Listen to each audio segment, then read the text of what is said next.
kasalanan to ni Miss Sasha. Kaka-promote niya ng Hati Diary. Nabudol din talaga ako. Grabe, sobrang ganda kasing mag-fit sa kanya. Tapos parang ang lakas makasexy. Kaya naman, naisipan ko rin talagang mag-check out. Binili ko po talaga to ha, hindi to sponsor, ayan. And sobrang nagustuhan ko yung fit niya sa akin. And yung mga size na binibili ko is large. Pero ito, medium siya. Tingnan nyo, ang ganda ng fit niya. Grabe, ang ganda talaga.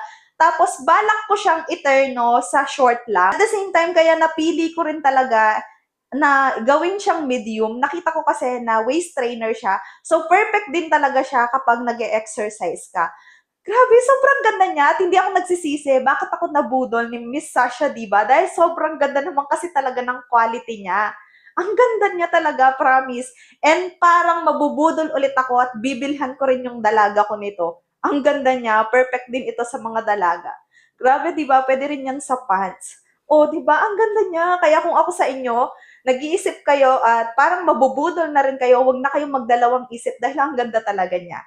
Mache-check nyo dito sa ating yellow basket. Affordable lang din siya.